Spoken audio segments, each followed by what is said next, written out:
So here's a moment caught in time. I had to fold the picture to make it fit the frame, but I'm the one all the way on the left, about 4.5.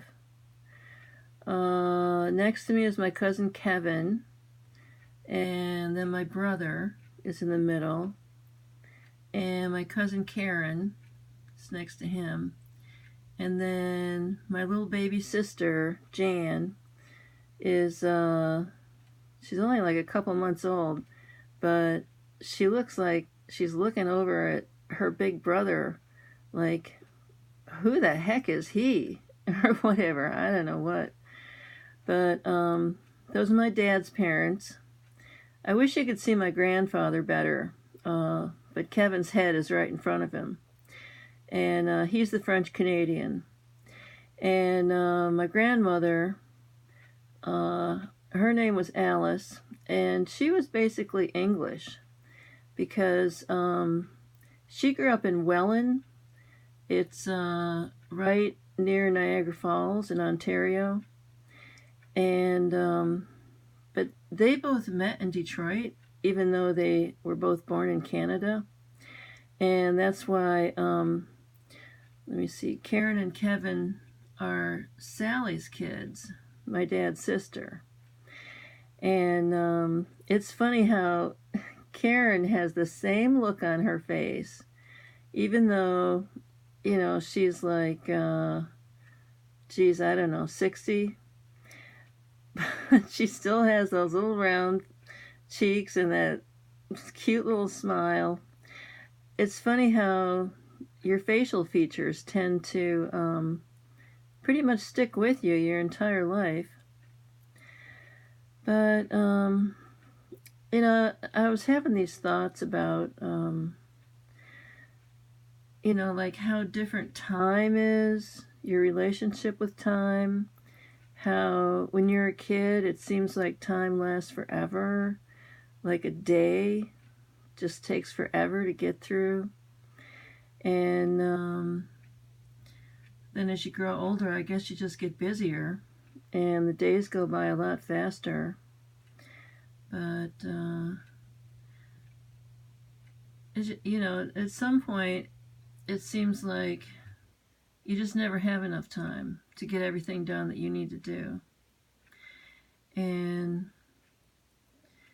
so, but one of the things I was thinking about was like when we lived in Marietta, that was probably the idyllic childhood because it was all young families, and it was sort of like a Norman Rockwell experience because, you know, we were the baby boomers, and it was everybody's family, like your friends had sisters and brothers that were, you know, your sisters and brothers' ages. So there was always like a big gang of kids to hang out with and go around and play with. And so, you know, we lived in this suburbia kind of neighborhood. But because everything was so new, you know, they were still building the houses when we moved in there. There was a creek out back behind the house. And so a lot of us kids used to just go back there and, I mean, environmentally destroy everything.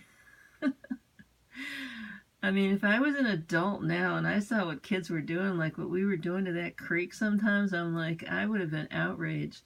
But, you know, we were just, you know, like catching crawdads and frog eggs and, you know, watching them grow and stuff like that.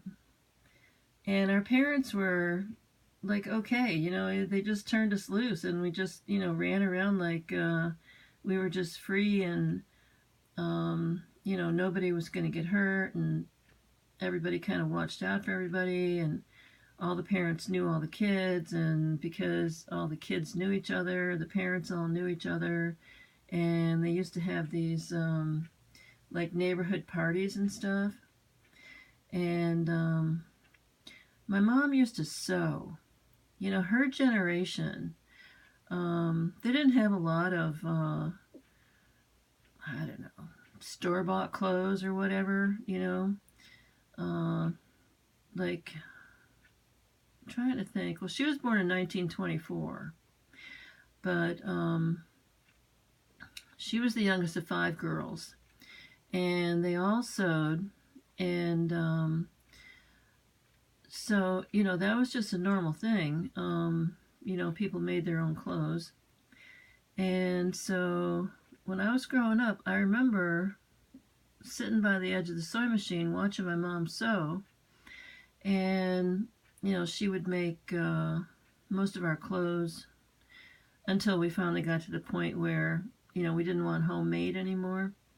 But she used to dress my sister and I up in little, you know, like matching outfits and stuff. And my sister was always a real tomboy. And, you know, she couldn't wait to, you know, like not have a dress on and run out and start playing around, you know, out in the dirt and getting all messed up and everything. And of course, we had that Georgia clay, and Mom was always complaining about how it stained our clothes real bad. And so, because it seemed like those were the happiest days of their lives, um, before we left there, Mom filled up a bottle. It was actually a tequila bottle that Dad had gotten. He was in the Air Force Reserves at Dobbins Air Force Base, and he was a flight engineer. You know, this is while he was working at Lockheed. And so he used to fly all over the place, you know, on these practical, I guess they were like all weekend long missions, you know. He went to Alaska, he went to El Paso, and a couple other places. I can't remember all the places he went. But he always brought back souvenirs. And for me, he always brought back these plastic fans. And so I had a whole collection of these fans. And so I've actually had sort of a fascination all my life with fans, and, you know, the kind you just, you know, hold in your hand and fan yourself with. And so he brought back this bottle of tequila from El Paso. And it was the kind that had the worm in it and everything. And we were all kind of like, oh, that's really gross. Well, for some reason, I guess it was the right shape and size and everything, but Mom ended up filling it with Georgia dirt, you know, that red clay from Georgia. And so when we moved back up north, that was one of her things that she said, you know, I want this sprinkled on my grave, you know, when I die. And actually, my sister must have really been paying attention, because she had kept track of that bottle of red Georgia clay all those years. And so, you know, Mom was cremated, and so we had this little ceremony at the gravesite, and after everything was over, Jan went and got that bottle of red Georgia clay and sprinkled it all over. You know, she was what do you, she cremated. So, you know, it's just a small black box that they kind of put in the ground and everything. But, you know, Jan made sure that, you know, that was there. And then she left the bottle at the side of the grave, and we all walked away. And then, you know, somebody was going to come and like fill it in later.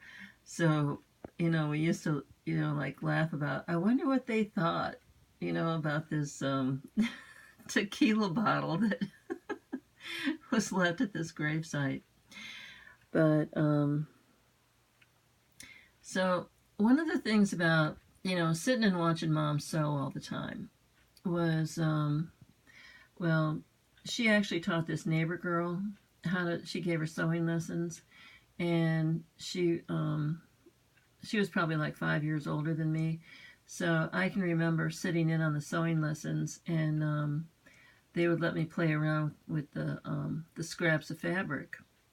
And so I had this I used to make little purses, which is really kind of funny because now I make these little cell phone bags, and I think the root of making those little bags was from playing around with that fabric and being fascinated with how you could make things out of something, and then you had something that you created that didn't exist before.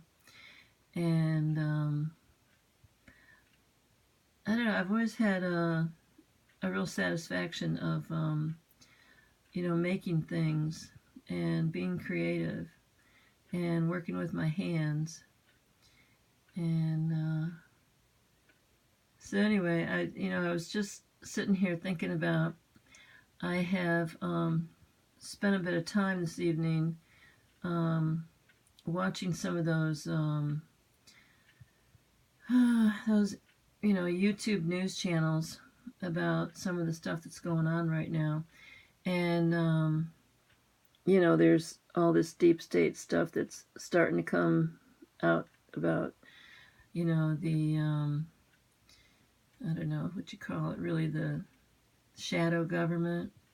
And that's one of the reasons why nothing ever gets done in Washington, because there's these people that have been put in place since the Carter administration, I guess, that are basically there to have their own agenda and keep things from moving forward, in any kind of a direction other than what they want it to go in.